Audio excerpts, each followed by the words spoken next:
We have brand new numbers on the foreclosure crisis here in New York State. The state controller says pending foreclosure cases have climbed now to almost 92,000 this year. Here's a story in Western New York right now. The pending cases just under 4,000.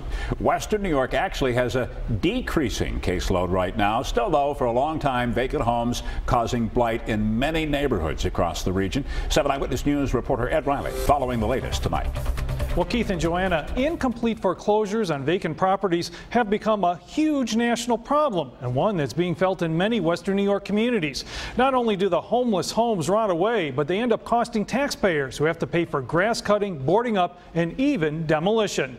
New York State Assemblyman Michael Kearns has been trying to pass legislation in Albany that would make banks more responsible for upkeep on vacant homes in foreclosure. But that legislation has stalled in committee thanks to the banking lobby. So now Kearns is taking a new approach by starting a shame campaign, working with nonprofit groups like the Old First Ward Community Association. The Assemblyman plans to use pickets and signs to publicly embarrass financial institutions that are stalling on vacant home foreclosures. Anyone knows when a property is sitting vacant, what happens? Criminal activity, broken glass, young teenagers could maybe break in, or squatters. It tears down the neighborhood. Well, eventually, that property is going to have to be demolished.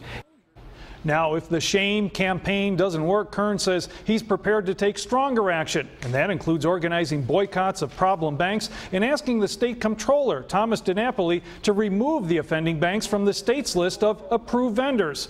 Kearns says out-of-town banks are the biggest problem, and this Friday, the shame campaign will target one of the country's largest banks, one that has kept a vacant Buffalo home in foreclosure limbo for 5 years.